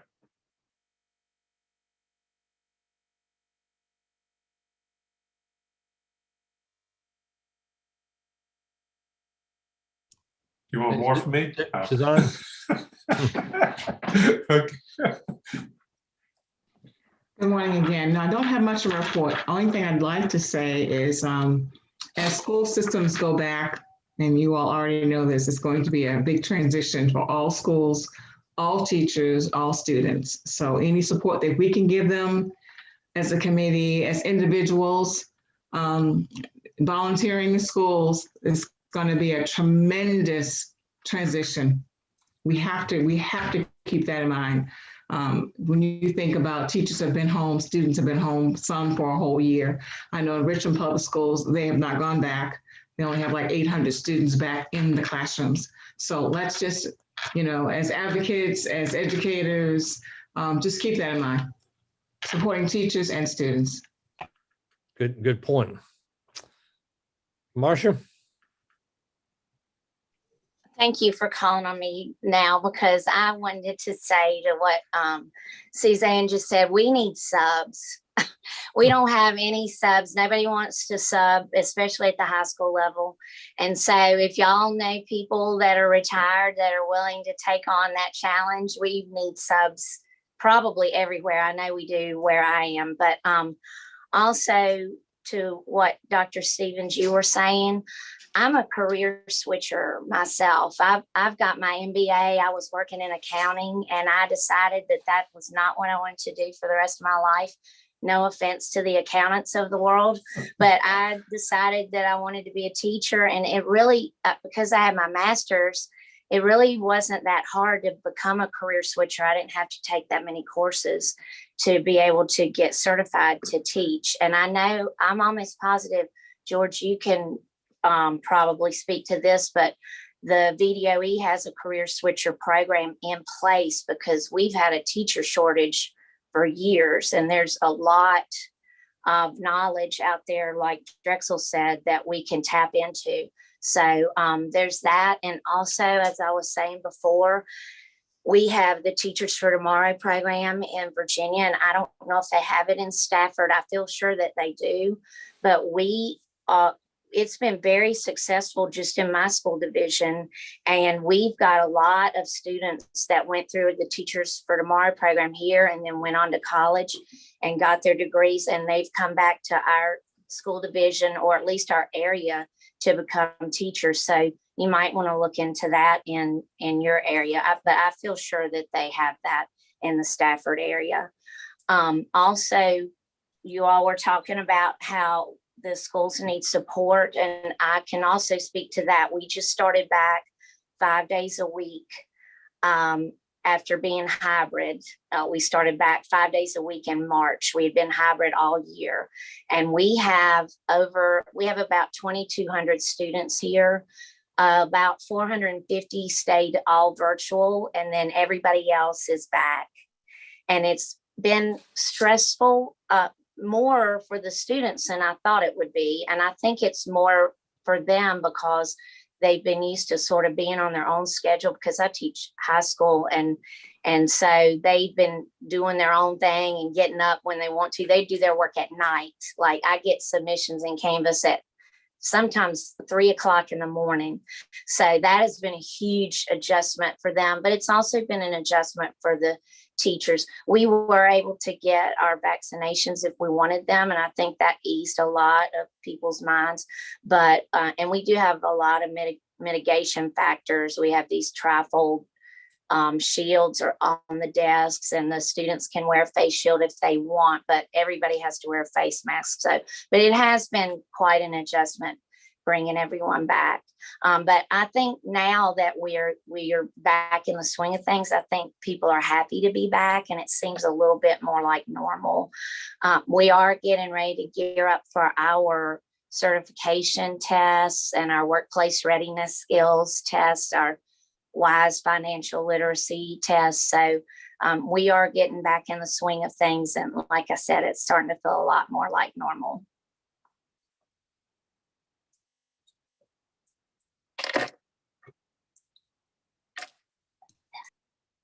All right, thank you. Jason? Hey, everyone. So in the technology sector, things continue to be pretty hot. There seems to be a lot of hiring in the area, lots of folks, not a lot of folks looking for jobs, a lot of companies looking for employees. So things are good there. And I'll echo the thoughts that other folks have shared around teachers and so forth. I'm excited that, people I know, sales and business development in general seems very much hotter, and where people are more interested in it. Things that, like, for instance, an in-person meeting for this group, I am incredibly excited for at this point, whereas maybe I might have dreaded a drive to Richmond. Now I'm really, really looking forward to it and to meeting you all in person. And that's sort of, I think it's going to lead to some growth here and so forth as people finally get out of the house and get to do some stuff. I know my daughter, my 9-year-old, is extremely excited to be back in school. We're here 4 days a week in person for the youngsters, at least in the Charlottesville region. Yeah, it's just nice. Most people I know who want a vaccine have been able to get one in the last few weeks, which is also fantastic.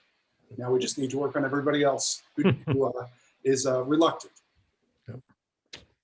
All right, thanks, Jason. All right, Tamika, you did get the right name up there, I see. So I did, but guess what? My background changed itself. This isn't the background I had before, so I don't know what's happening. I don't know what's happening with Zoom today, but along the lines of what we're talking about from everybody else about life after when we have to go back to work, I will tell you in higher ed, not just at UVA, but what we're seeing across the boards and in higher ed is that faculty, staff, and students are kind of more hesitant to come back, and not because of safety. Well, some for safety, but even the students, it's not for safety, it's the convenience. They, before COVID, it was like, no, I want to do in person because everybody knows how much you get out of the engagement from being in person. And, there's a lot of kicking and screaming when we were forced to go remote. And now after a year and some, everybody has adjusted, realized like it's not that bad, that we actually can engage online and still get the same, no, you're not interacting and seeing each other in person, but you can get the learning for some. I mean, there are some students who prefer to still be in person, but we are finding that More students are like, now that in fall, we're all planning to be back in person. And we're having some pushback from students are like, are you going to offer more than one option? Are you going to offer the hybrid option? Because now I'm working, so there's some different pieces that are going into that. Faculty and staff, at first staff were like, no, we need to be there in person, but now they're realizing like, I could actually do this, even if it's not 5 days a week. Can we have some days, like maybe come in 3 days and work from home for, 2 or something like that. So those are discussions that I know that we're having at UVA.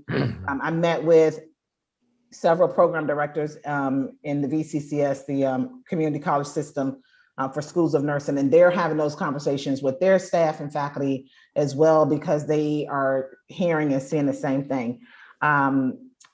As far as UVA and what's happening in higher ed, we are gearing up for the fall.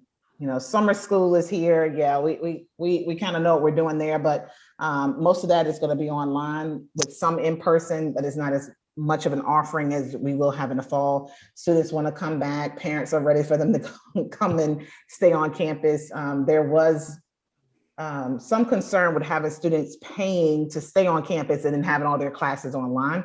That didn't go over too well with lots of families, because they felt like, okay, we're sending our kids there, we're paying for housing, we're paying for food, but they don't interact with anybody outside of their dorm. And then even that was limited. So the universities and colleges are trying to see how they can increase campus life and with more freedoms to interact in bigger group size. And I think that's going to come from the governor's, how he decides to roll out or restrict or limit our engagement or numbers when it comes to COVID. I think that's all I got. Oh, and in spite of the impact of finances and all those things, at UVA, our applications increased, and our enrollment has remained steady. We haven't seen a drop. Good. Thanks, Tamika. Christina. Good morning. First, let me give you a warning about the internet here in case I go out. But I just want to let everyone know, joined a new project with my position with 360 Cradle to Careers. I had the pleasure of kicking off Spring STEM at one of the local public housing. Hey,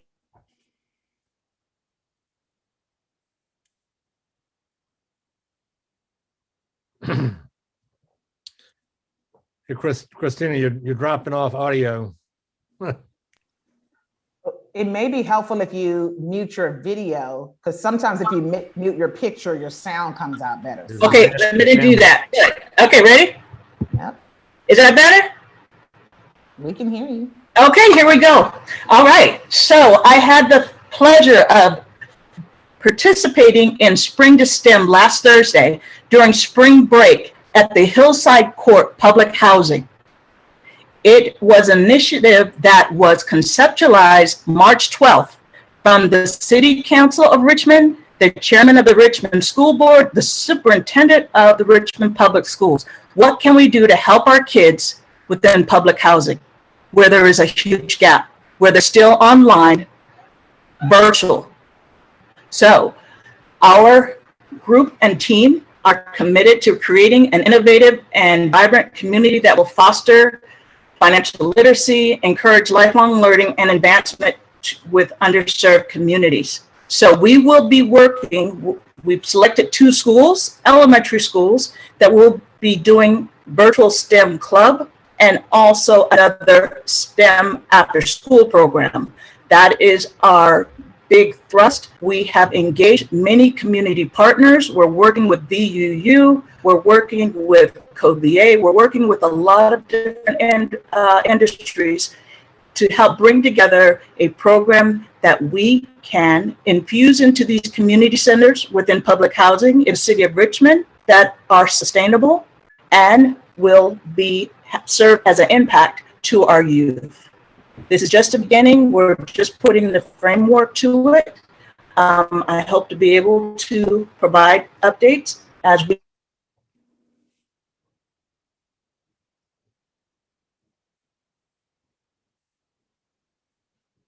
Hello? All right, Christina, you dropped off a bit, but I think we got most of it, so we appreciate that. Thank you. We need something for our kids because right now there's nothing available for them outside their normal class hours. So 360 C2C has stepped up along with other partners and the STEM Innovation Network to make this happen. All right, thank you, Christina. Appreciate that. And thanks to Mika for the technology advice there, dropping that the video works. So good. Appreciate that. Good. I know now. I'm on it now. All right, Sharon. Hi, good morning again, everyone.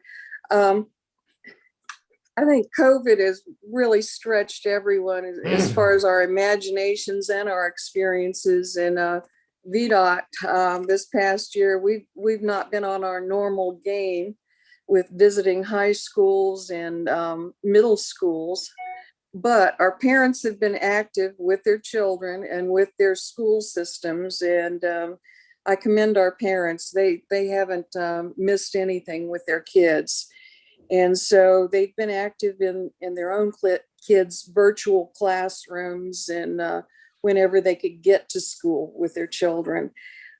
We hope to be resuming our career fairs with the middle and high school students in the next year. We're slowly moving back to our offices from our virtual environments. Those of us that have desk jobs, but out in the field, it's been business as normal. You know, what with our winter snows and now our potholes, and we'll start our paving work and our new construction this year. But anyway, hopefully it's going to be business as usual again. And we'll do a lot more work with our middle schools and high schools this year. So, and that's all I have. All right, thank you, Sharon. Mm-hmm. Yeah, I noticed all the work. I went through the Hampton Roads Bridge Tunnel on Tuesday, and a lot of work is going on down here on that new tube. So excited. Yeah, we're really excited about that, and it's a great project so far. And you know, for those of y'all that haven't been watching the news down there, just a sidebar here. You know, we've hired some dogs from North Carolina to chase away some of the nesting birds down there on the island. And it's worked very well. It's environmentally friendly. We're trying to chase away the birds from their nesting sites so that they will go elsewhere, because we you know, we're environmentally conscious. So we've hired dogs this year for our project. But you know, it's we hope to be back on our game, and we'd like to educate some of the children about what's going on down there. And the maritime presentation this morning really struck home, you know, as far as how we're all interconnected down there in the Hampton Roads district. So you know, really great presentation this morning too. Yeah, Thank you. And I guess you noted last time, but we've done some things in local paper down here. They've named the boring machine Mary Jackson after the Hidden Figures character that worked at NASA Langley back in the 50s and the 60s, along with Katherine Johnson. So, and I think school children named that, didn't they, Sharon? They did. They did. We had a contest down there, and one of the high schools, I can't recall the name right off, one of the high schools, the kids actually named the boring machine. But we had some great competition down there. And, you know, of course, in the pandemic, that's one of the things that we could do with the kids. So, you know, we need our kids as partners too. Yeah, and it really shows, you know, the education, how they really brought folks up to speed on science, the STEM activities, and the work that was done by these human computers back in the, like I say, 50s and 60s, you know, probably 10 years ago, nobody would have understood all of that work that was done back in the, so the last 5 years with Catherine and Mary and those folks that worked in those areas, it's really come to light. And I think our school system really understands that now, as well as a lot of our technical folks here. So that's really a good sign. So we appreciate that. Yeah, and a lot of the buzzwords coming out like climate change, heard it this morning and heard them this morning in Catherine's presentation again and saw it on the slides. But climate change, VDOT, we're exploring that also with our environmental division. So, just all kinds of things going on for everyone. But, was really interested to hear that the shrimping industry might be picking up, and then the shellfish industry may be moving north. So as this happens and climate change occurs, and the water levels may rise as the this portion of the earth gets warmer, we might find parts of our highways underwater on the eastern shore and things like that. So we've got to be prepared for that. And so it's always interesting to see school children, with their eyes wide open, and they're reading everything right now. So all is well. Yep. All right, thank you, Sharon. Let's see, Ed has joined us, so welcome, Ed. Thank you. I apologize for being late. I'm helping my folks buy a new place and sell a new place. So, yep, family in transition. Good to have you with us. Any comments you want to share on what's going on in your area, Ed? Sure. So I've heard a lot of macro things that are going on, micro level. This spring, we've had some transition in our company. We've had some folks that are moving out and trying to start their own little businesses. And the same way we've had to also increase wages. We're seeing wages go up significantly to keep talent. Obviously, if you go to the grocery store, eggs seem less expensive, but many things are more expensive. You go to the fuel pumps. So that's kind of an interesting thing right now. Specifically in our business, we're seeing material costs on the increase. We've got one project that is $400,000 over budget just because of lumber. So that's something that we need to, as leaders, understand, and how do we get in front of that? Obviously, not many businesses can withstand that type of pressure. Also, how do we continue to attract people to our industry when they're being attracted to other things also? So I can get into some political things that I think are wrong, but I don't think that's what we're about. I think we're about attracting people, more people, and providing great jobs and careers that are very lucrative. So thank you. Yeah, good point. I was saying earlier, I'm building a workshop out here on my property, and this OSB sheathing has gone from $10 a sheet to $35 a sheet. And, just in no time over the last year, I guess, really, but it's really increased building costs. So I understand, Ed, we appreciate that. Yeah. Yeah, from our standpoint, things are hectic down here, as Catherine brought out, the maritime industry is really the big employer down here. Newport News Shipbuilding has probably about 25,000 employees down there, and all the shipbuilding, ship repair companies that support that and their contractors. So a major effort down in this area. I understand what you all are saying about the schools. I work closely with the schools and advisory boards, and particularly in the career and technical education, hands-on activities this past year has been very, very difficult, trying to achieve all of that, and the training and the learning.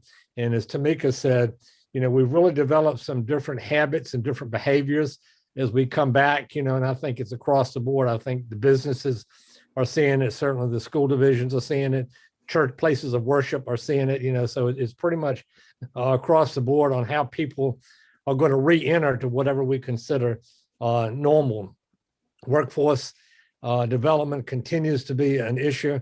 Like I say, I talked to these contractors that are working on my project, and they were used to picking up some temporary help. There was a place locally where folks that want to work, day job type things would congregate, and the contractors would go down there and hire a few of those.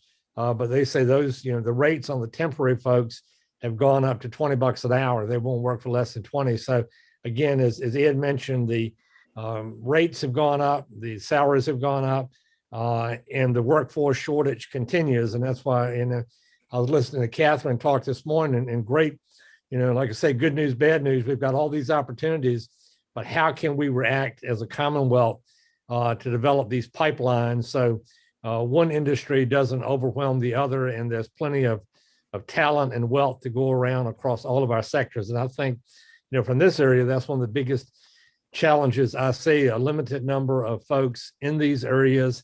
And where do they go? They all migrate to shipbuilding, they all migrate to construction, aerospace, or whatever those areas are. There's just not enough talent to go around, and which really limits our businesses and our ability to grow. You have to size your business by the number of folks that are available to your work, and that's a tough situation for businesses, and particularly small businesses are really suffering on that, because as I said earlier, a lot of the large companies will just steal from the smaller companies, and the smaller companies do not have the pipeline of folks coming into those areas. So again, it continues to be an issue, and I think that's why the activities of this team around the Commonwealth is so important, because we're sort of the boots on the ground that see the issues with our education, with our training, with our businesses and things like that. So to grow economically, it's people dependent. The most important resource when I was at NASA Langley were the folks that came in the gate every morning and decided to come back the next morning. Without those people, we would not have had a viable aerospace program.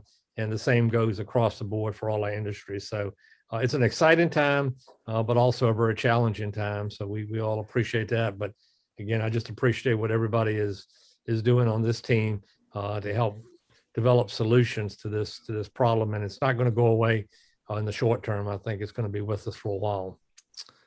Stuart, can I add one more thing? Sure.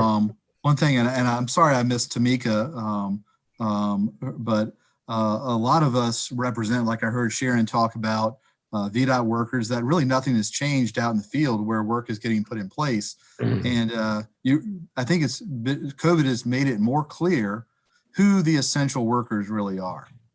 So I think that's something that as we, as leaders, understand who are the people that really make this world and our country go. It's the folks that make the highways go. It's the nurses. It's the teachers who are trying to figure out how to teach in new and creative ways. You can't have school without teachers. You can't have a hospital without nurses. You can't have highways without that. So, and I think it's also, you've got to have leaders, but there's also a lot of this middle ground too, that are middle management, and really they might not be deemed essential. So I think that that's something that we might see some of those people getting pushed down into the essential work category. And that's not a bad thing. So that's just like one of the big crazy things that's going around in my head, but I think it's something for us to consider. Who's essential and who's overhead. Yeah.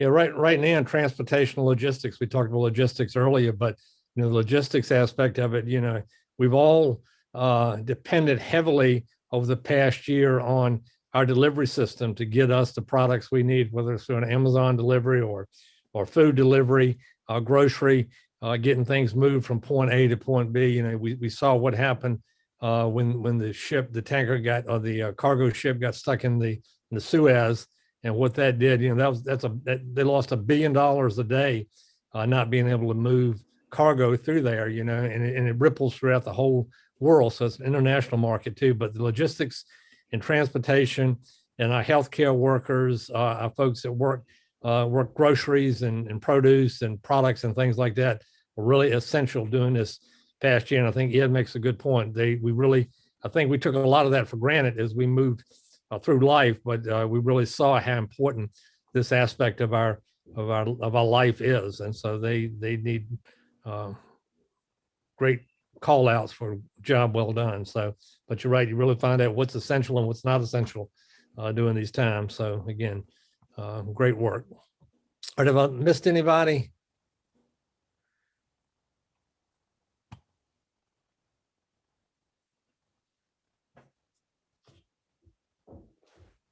All right, next up is Dr. Long with our update on ACTE. Thank you. This will be a short report, I think, but the Virginia Association for Career and Technical Education continues to make CTE visibility across the state to as many stakeholders and business partners and parents and educators that we can, and particularly to highlight the opportunities for students to participate in those career cluster pathways, to know that there are successful job markets out there if they plan and work, have a skill set to go into that area. As mentioned in last month on our Virginia ACTE Live Sessions, we held those on the second Tuesday of each month. There were different topics. They were open to everyone through a Zoom link, and we advertised that on our Facebook page. And then this past Tuesday, we had one on work-based learning, and the work-based learning coordinators that will be working through George and David's office with VDOE, and these are regional coordinators right now to assist school divisions to develop work-based learning opportunities for students. We think those will increase in the number of those work-based learning coordinators down the road.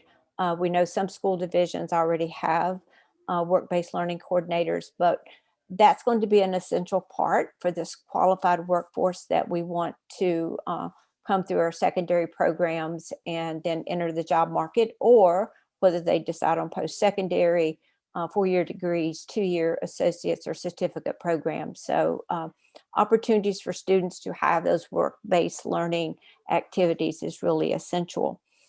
We will have our last CTE Live session on May 9th at 4:15. The Zoom link will be advertised on our Virginia ACTE Facebook page. So we've had, as I said, different topics each time, and it's another way for the visibility out there for folks to learn about career and technical education.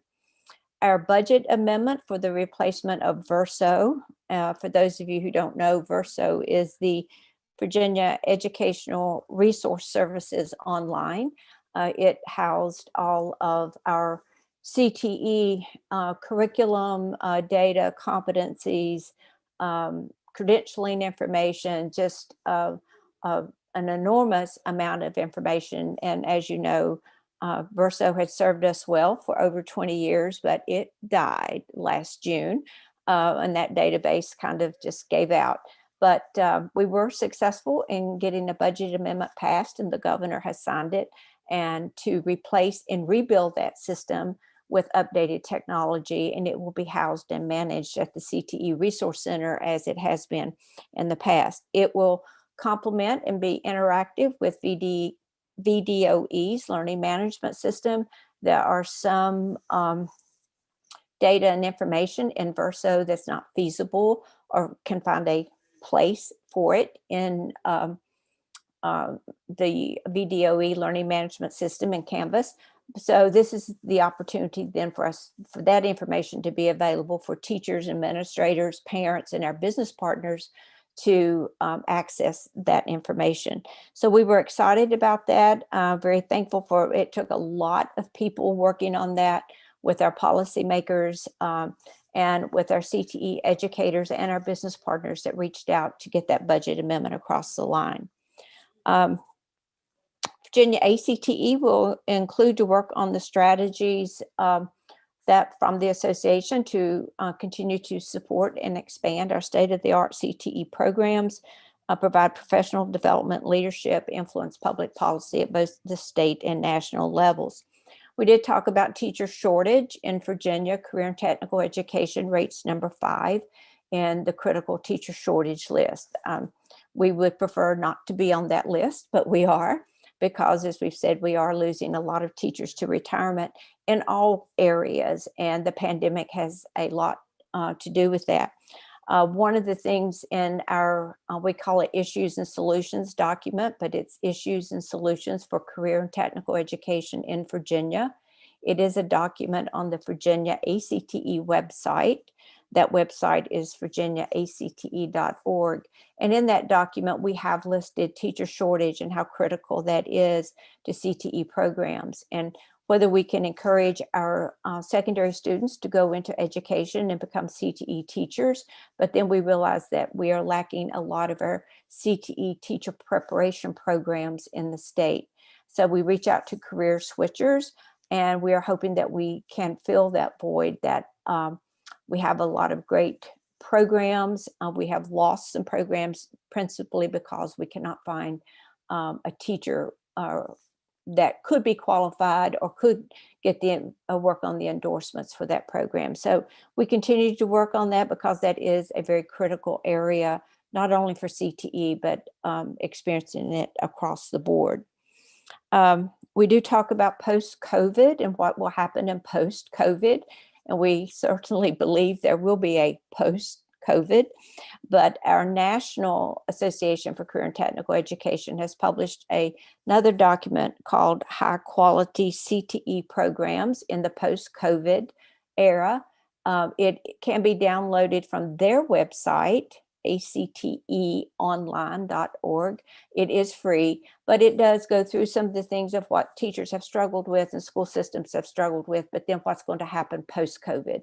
What do we need to do in learning recovery and teacher and instructional strategy? So that's available if you are interested in that.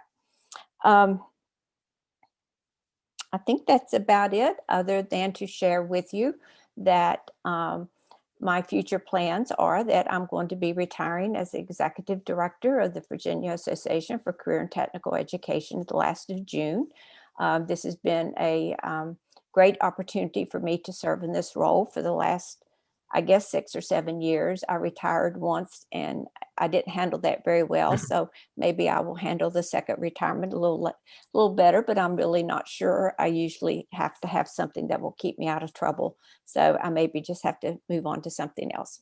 But anyway, it's been a great pleasure to work with you. When I said I've been on this committee probably longer than George Wilcox, that's because as the liaison from the association to this committee, there are no term limits. It just goes on and on and on. So there will be someone who will share this position or take this position once I retire. But thank you for all your support from our teachers, from our business partners, post-secondary, everyone that has been a part of career and technical education through the years and what you've done. It's been a great pleasure to work with you. And I know you'll continue to do great things from this committee. And that's it. Wow, that's a surprise there, Brenda. That's another good news, bad news. We're happy for you, but it's not good. You've done an outstanding job, and a lot of respect for you and the work that you've done in this area. And thank you. Yeah, it's so hopefully you won't flunk this second retirement, right, and come back. I didn't do too good at that either. I flunked a couple times, but I know. So we'll see how it goes. well, thank you. You know, we really appreciate all the work you've done. It's been outstanding, and can't say enough about that, Brenda, but thank you. Thank you for those comments, but it's taken everyone all over the state, CTE educators, teachers, administrators, parents, our business partners. It's taken everyone. And when you have such great support and great people working with you, then it makes things look easy. So a real shout out to all of them. Well, thank you, Brenda. So this is Drexel. Do we need to have a vote on whether or not we can let her retire? She's gonna. I think we have a quorum here, so we can. Do I have a motion? Do I have a motion? We're gonna miss you. A great job on everything. Thank you. All right, before we go into summary, George and David, anything you want to share? We would share share a couple of things. At our last meeting, David provided an overview of our work in the work-based learning space and our the department's plans to hire up to 8 work-based learning specialists to serve in each of the 8 school divisions. We did bring on the initial 3 about a month ago. And in order to serve the entire state over the next 2 to 3 years as we ramp up to 8, their geographical assignments will change. So to provide statewide service in this first year, the 3 work-based learning specialists that are listed below on this slide are assigned to the 3 color-coded areas. Last week, the department did post advertisement for a work-based learning coordinator. These work-based learning specialists will report to the coordinator. That unit within the Office of Career and Technical Education will report to David. So we are very hopeful to have strong candidates for the work-based learning coordinator position. We filled a couple of months ago, about 2 months ago, the health and medical sciences position. And we found a very strong administrative candidate in filling that role. And other employing entities had interest in her too. So we're very pleased that Kim Halterman has moved to Allegheny County as the superintendent of schools. So we wish her support. And we did last week advertise again for the health and medical sciences role. Hopefully soon we will have those 2 additional positions filled and our finance specialists moved over to a different agency. We do have a strong team and we are continuing to provide statewide service. Look forward to giving leadership to Verso 2.0 and expanding those services and its interconnection with Canvas and other management systems. I think that would be it in the big scheme of things, but I would turn to David to see if there's anything specific he would like to highlight in our work-based learning space. Thank you, George. First, Brenda, I don't know where to begin, but I do have to publicly thank you for everything that you have done. 45 years is a fantastic career, and we really support everything that you've done above and beyond the call of duty in your role in support of career and technical education in such an important role the last 6 years that you have been in. And you know, our success is contingent upon the work of everyone, as I know you would say, but your efforts to drive that leadership and support, I know on behalf of the entire Virginia Department Office of CTE, I say thank you.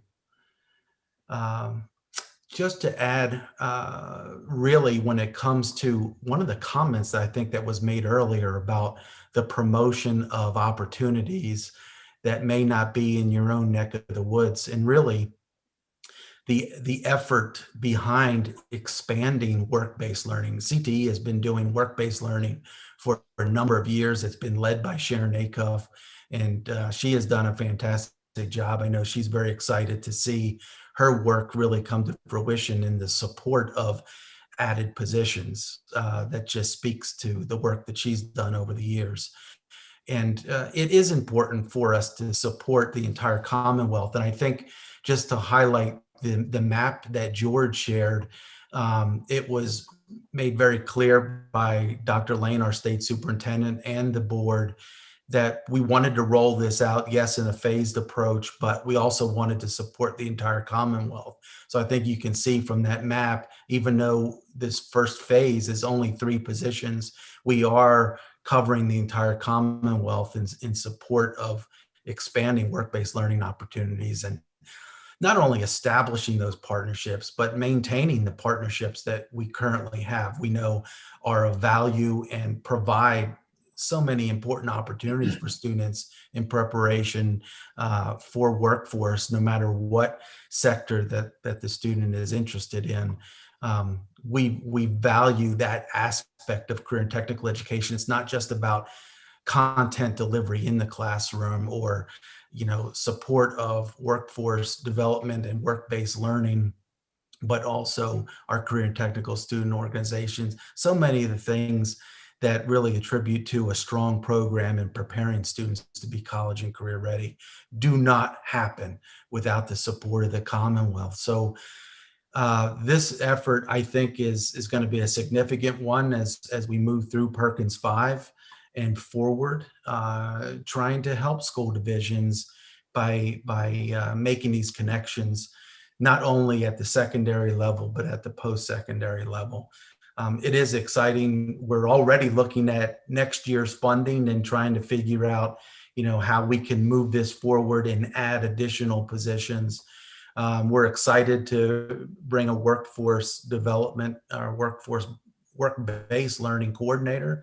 We can say that the Virginia Community College System has just added a position as a work-based learning coordinator. So we'll continue our collaboration in a positive way to help bridge those gaps, because we know pathways, as was indicated earlier, do begin at the elementary level with career exploration, but obviously the courses that students are selecting in their academic career plan from middle school, high school, post-secondary, and higher education leading to these jobs, that transition is an important one from secondary to post-secondary. So we're really excited to see the resources come forward to support the expansion of these opportunities. Mr. Chairman, thank you.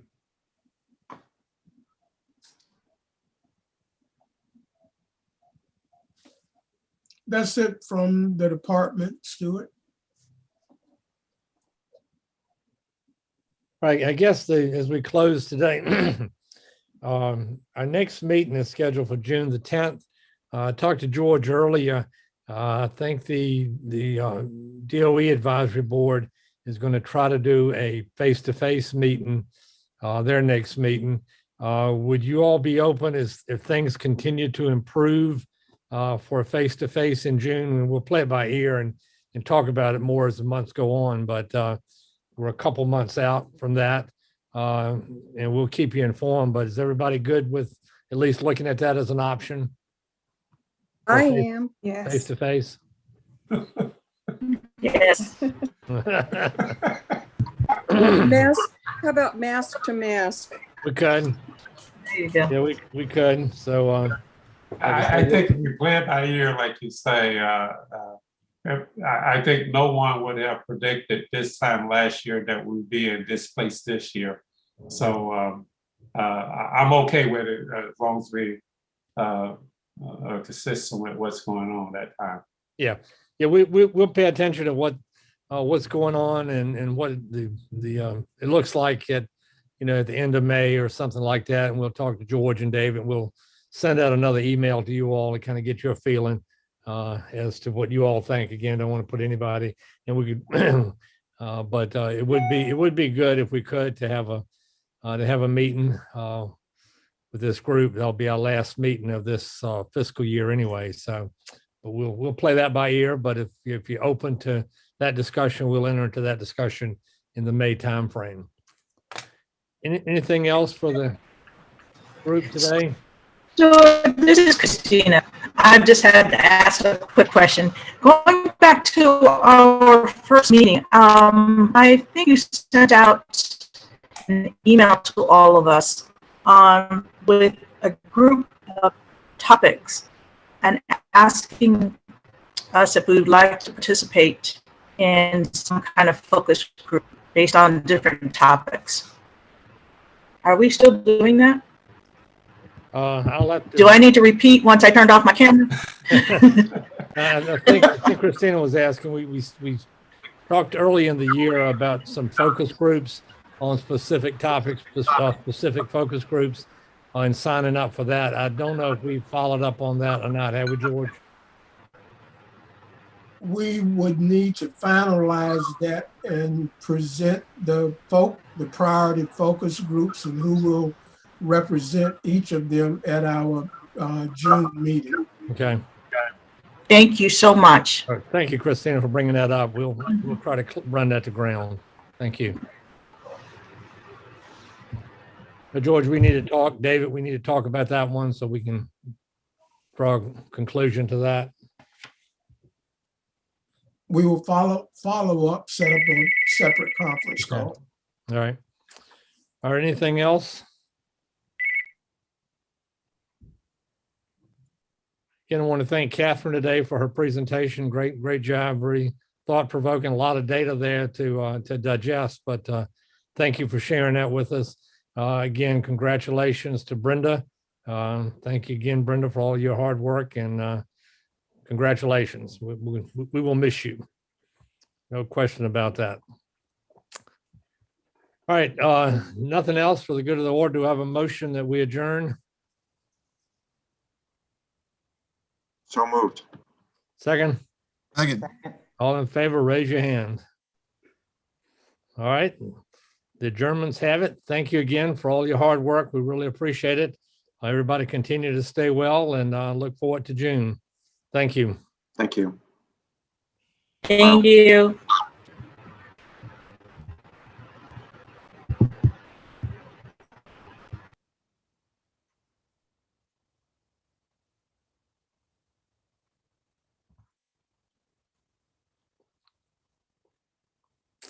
All right, George, David, good meeting. I think we covered some ground today. So anything from you guys that we need to pay attention to? You're on mute, George. I did stop the recording, but we are still live on YouTube, so we'll definitely connect with you. Okay. Yeah, we just need to close the loop, I guess, on these focus groups. That's kind of dropped off my radar. So if we can do that, and again, just continue to follow up. You know, if we could have a meeting in Richmond in June, I think that would be great. If we could do that. If not, we can go to our Zoom technology, which works. But it would be good to have a meeting with the group. I think that would be important. So we'll follow the CDC, but also try and make it happen. We may look at a different location, perhaps, that would give us a little more space. Okay. And we will get right on it. Okay. All right. Well, again, thanks for all y'all do. We really appreciate it. And y'all have a good day. You too. All right. Thank you.